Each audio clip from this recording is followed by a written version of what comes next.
This is London Real. I am Brian Rose. My guest today is Prash Kotecha. Welcome. Thank you, Brian. Glad to be here. Tell me about you. Where are you from and what do you do?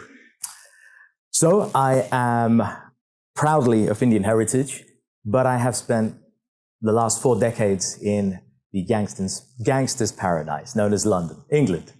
I came from East Africa and in the early 70s with the African exodus, and have spent the rest of my life living right here in London. My name is Prashant in full, Prash for short, and Prashant is actually a Sanskrit word, oldest language in the world, about 8,000 years old, and it means always peaceful, which probably for 3/4 of my life I didn't live, and I'm kind of finally trying to embody that over the recent years. What was the calling to you to go out and start your own podcast? Yeah, that's a really good question, and I can tell you exactly what it was. I feel, in the words of Marianne Williamson, I was playing small. I've set up something and kind of talk about this mantra therapy, and I'm reaching out to an audience of professionals here in London and over Facebook now, getting advantage of social media, but I'm not taking full advantage of that. And I felt that there's a message, there's wisdom that has to cross borders. And so looking at podcasting as a vehicle to actually get a powerful message, bring powerful guests together and actually take them on a journey beyond borders, not just a natural thing. And so podcasting started to float in my mind. And what about your life? Why was this the moment for you to go ahead and do this? What was going on around you, personally or professional-wise? Personally, professionally, I have a alter ego.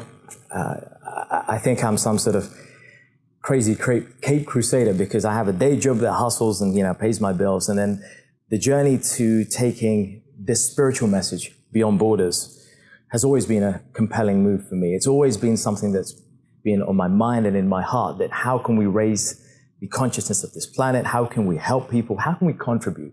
If we're not contributing, we're dying. So the desire to contribute and do something good, broadcast it out to people, has always been a compelling thing. And I thought, well, podcasting is going to be a great vehicle to do that. We're able to reach anybody, anywhere in the world.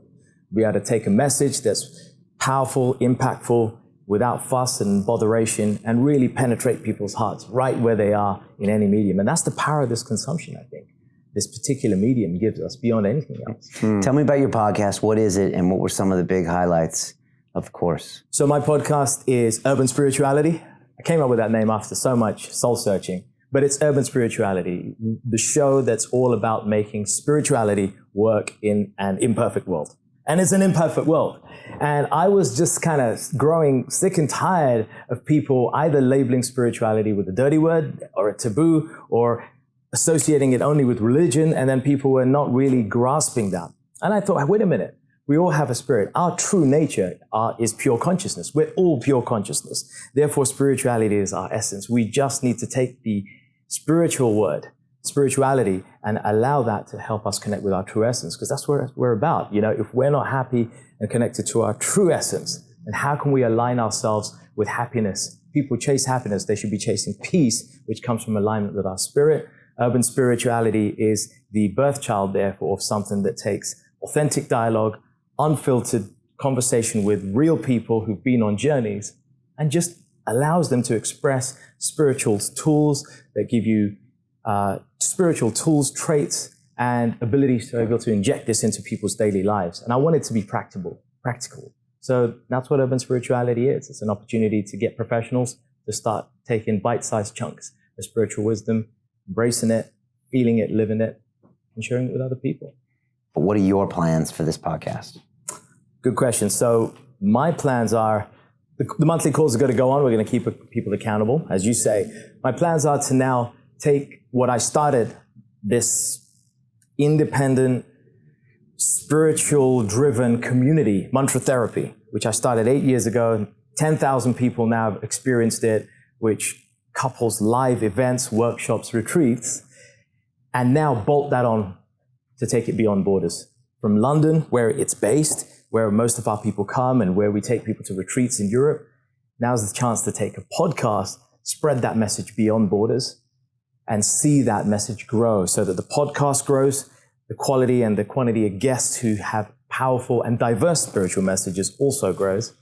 We see that journey over the coming year, which will hopefully turn into podcasts, future events, special events or retreats with some of the guests, and an opportunity and a platform for people to share their talents and skills much wider than the UK. And what about Prash? How is he different? I'm less of an asshole. I'm still an asshole in some way, for sure. You know, I'm sometimes my own worst enemy. You know, in the Bhagavad Gita, ancient Bhagavad Gita, Lord Krishna says, for one who has learned to control the mind, it is the best of friends. But for one who hasn't, it's the worst enemy. So sometimes my mind, my worst enemy. But allowing myself to get beyond my comfort zone. And that's what this podcasting was. Make no mistake, for me, A, the Indian inside me doesn't want to spend money. And two, sorry guys, Indians out there. And two, my personal resistance on time and so forth. Just to overcome those two things and be coached by somebody who's, you know, been through the trenches has been such a liberating experience that our ego gets nicely kicked.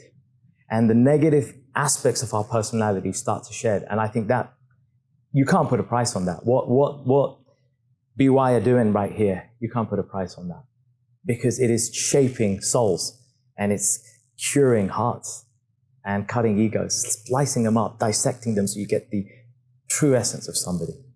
It's very well put. Dude, it's the truth.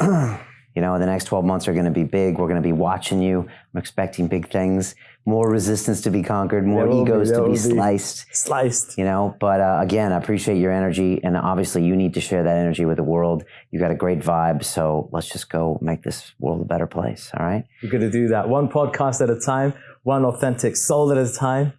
And we'll take this message and create a tribe that together can make a transformation on this whole world. I'm in, man. Amen. Thank you so much, Namaste, man. brother. Let's do this, yeah? Thank you so much, man. All right, buddy.